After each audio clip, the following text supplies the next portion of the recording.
எல்லாருக்கும் வணக்கம். Welcome back to சுபியோக்ஸ் கிச்சன். நம்ம சேனல் நீங்கள் என்ன சப்ஸ்கிரைப் பண்ணாமல் இருந்தீங்கன்னா சப்ஸ்கிரைப் பண்ணிக்கோங்க.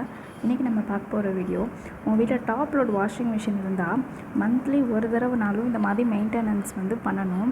அது என்னென்ன பண்ணலாம் அப்படின்னு சொல்லி இந்த வீடியோவில் நான் டிஸ்கஸ் பண்ண போகிறேன். நிறைய பேருக்கு இந்த இது பற்றி ஆல்ரெடி தெரிஞ்சிருக்கும். தெரியாதவங்க தொடர்ந்து பாருங்கள், தெரிஞ்சவங்க ஸ்கிப் பண்ணிக்கோங்க. என்னோடய washing machine LG washing machine. இது 7 kg. ஃபர்ஸ்ட் இனிஷியலாக இந்த மாதிரி டாப்பில் மூடியில் அந்த சுற்றி இருக்கிற தூசி எல்லாத்தையுமே தொடச்சிக்கோங்க.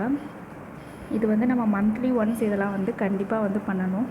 எல்லா இடத்துலையுமே தூசி சேர்ந்துருக்கும். ஏன் அதை தொடச்சாதான், இல்லைன்னா அதில் இருக்கிற தூசி நம்ம துவைச்ச துணியிலலாம் விழுந்து அந்த இதுவுமே திரும்பவும் துவைச்ச துணி எல்லாமே தூசி ஆகும்.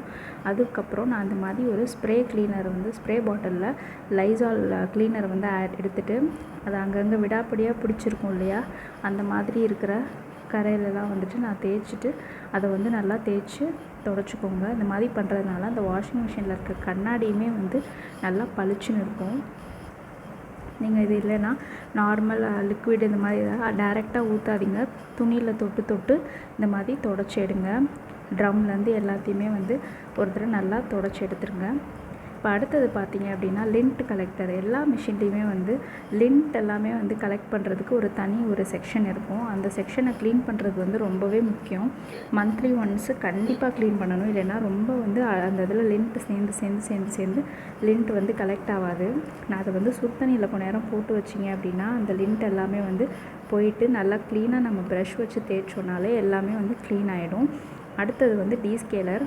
இது எல்லா மிஷின் வாங்குறப்பயுமே கொடுப்பாங்க. இந்த ப்ராசஸ் ஒரு 4 மாதம் அல்ல 6 மாதத்துக்கு ஒரு தடவை பண்ணால் போதும். உங்கள் மெஷின் யூசேஜை பொறுத்து. நீங்கள் அடிக்கடி மெஷின் யூஸ் பண்ணுவீங்க அப்படின்னா 3 மாதத்துக்கு ஒரு தடவை 4 மாதத்துக்கு ஒரு தடவை பண்ணிக்கோங்க. இல்லைன்னா 6 மாதத்துக்கு ஒரு தடவை செஞ்சால் போதும். எல்லா மிஷின்லேயுமே டப் க்ளீன் அப்படின்ற ஆப்ஷன் இருக்கும். சப்போஸ் உங்கள்கிட்ட அந்த மாதிரி ஆப்ஷன் இல்லை அப்படின்னா இருக்கிறதுலே சீக்கிரமாக துவைக்கிற குயிக் வாஷ் ஆப்ஷனை செலக்ட் பண்ணிக்கோங்க. இப்போ என்னோடதில் டப் க்ளீன் ஆப்ஷன் இருக்குது. ஸோ அதனால் நான் டப் க்ளீன் ஆப்ஷன் செலக்ட் பண்ணி வச்சுருக்கிறேன். டீஸ்கேலர் பவுடரை டைரெக்டாக அந்த ட்ரம்லேயும் போடலாம், இல்லை இந்த நம்ம டிட்டர்ஜென்ட் போடுற அந்த ட்ரெயிலையுமே போடலாம். நான் டைரெக்டாக போட்டுட்டேன். இப்போ டப் க்ளீன் 1.25 மணி நேரம் ஓடி முடிச்சிருச்சு. இப்போ பார்த்தீங்க அப்படின்னா ட்ரம் எல்லாமே ரொம்ப க்ளீனாக நீட்டாக இருக்குது. அதில் இருக்கிற அந்த தேவையில்லாமல் ஒட்டி இருக்கிற அந்த உப்பு தண்ணி கரை அந்த இதெல்லாமே நல்லா போயிடுச்சு பார்த்தீங்களா. ஸோ இந்த மாதிரி டீஸ்கேலர் யூஸ் பண்ணி க்ளீன் பண்ணுறது 4 மாதத்துக்கு ஒரு தடவை இல்லை 6 மாதத்துக்கு ஒரு தடவை உங்கள் மெஷின் யூசேஜுக்கு தகுந்த மாதிரி பண்ணிக்கோங்க. அது போக மித்த மெயின்டெனன்ஸ் எல்லாமே மந்த்லி ஒன்ஸ் கண்டிப்பாக பண்ணிக்கோங்க. இது மெஷின் கேர் டிப்ஸு. மெஷின் ஓடுறப்ப திறக்காதீங்க. காயின் இந்த மாதிரி ஆப்ஜெக்ட்ஸ் இருக்கான்னு பார்த்துக்கோங்க. இது போக இந்த மெட்டல் ஆப்ஜெக்ட்ஸ் ஏதாவது இருக்குதா அப்படின்றதையும் பார்த்துக்கோங்க. இந்த வீடியோ உங்களுக்கு பிடிச்சது அப்படின்னா லைக் பண்ணுங்கள், கமெண்ட் பண்ணுங்கள். மறக்காமல் நம்ம சேனலை சப்ஸ்கிரைப் பண்ணுங்கள்.